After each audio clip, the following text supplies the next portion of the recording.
The Boxcar Children's Series. Blue Bay Mystery. Gertrude Chandler Warner. Book 6.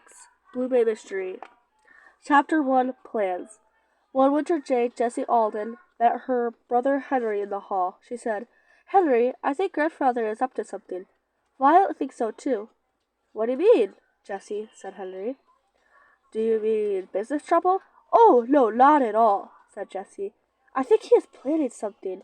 He jokes with Betty all the time, and he smiles to himself when he thinks no one is looking." Henry said, "I hope he is happy. What else have you noticed?" "Last night, grandfather was at the telephone in the hall. When I had came downstairs, he stopped talking suddenly. The other day, a strange man came to see him. He was very big, strong man. I could hear his deep voice. He laughed all the time. Jolly, you know. Grandfather laughed a lot too," said Jessie. "Maybe you were right," said Henry. "I'll keep my eyes open too. He will tell us if there is anything he wants us to know." Henry did watch his grandfather after all. It was true. Mr. Alden seemed very happy.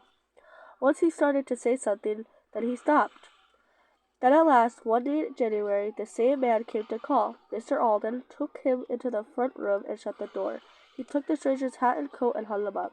He gave them an easy chair. The four Aldens would have been surprised to hear that their grandfather then had to say to the stranger. He said, My grandchildren love to see new places. They love adventure. They love boats. Henry's the oldest, and he and Jessie go to high school. Violet comes next, and Betty is the youngest."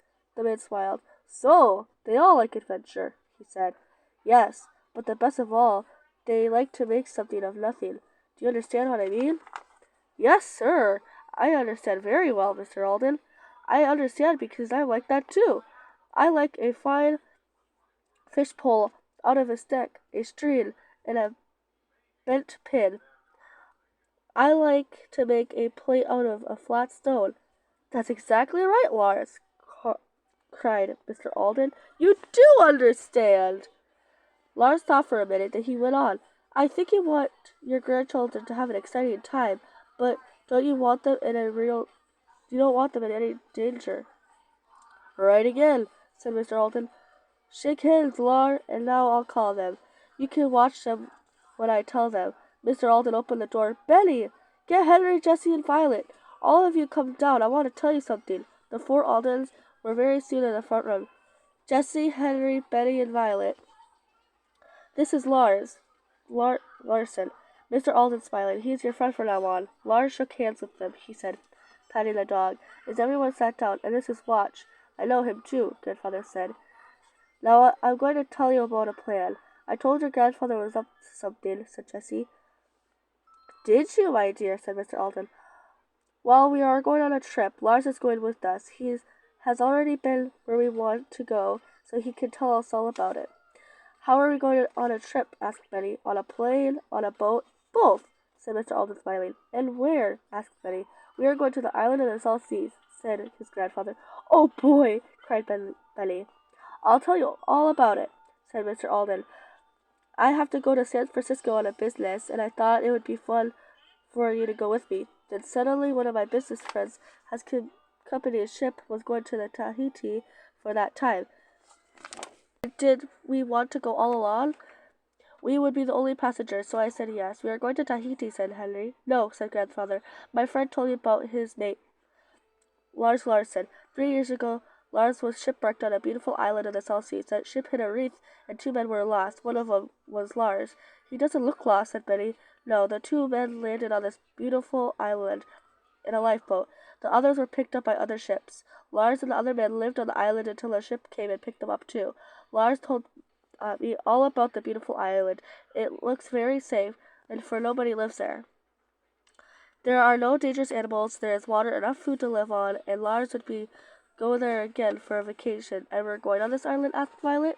"Right," said Mr. Alden. "The Tahiti ship will take us there and come get us on the way back." "Oh, what a wonderful idea!" cried Jessie. "We love new places, and we love ships," said Henry. "You knew that," said grandfather. "Yes, and who else do you think is going?" asked Mr. Alden with a laugh. "I don't know," said Jessie, laughing too. "We can never guess." "Mike," said grandfather. "Mike!" yelled Betty. Oh boy, my old friend Mike Wood. I would like that the best of anything in the world. Mike and I could have a neat time. We're just the same age, Henry said. This would be such a grand surprise. You said we're going to fly? Yes, we will fly from here in New England to Chicago. We will pick up Mike there, and I'll go to San Francisco. They will take ship. Oh, but what about school? Asked Henry. Betty shouted. Oh, we stay out of school. That'd be cool. You could tell our teachers that we're going to South Seas, Grandfather. Henry said, everyone in your school will know about the South Seas in just one day, Ben. Mr. Alden laughed too. He said, let me tell you about school. I began this plan a long time ago. I talked with your teachers and gave me all your lessons until you come back.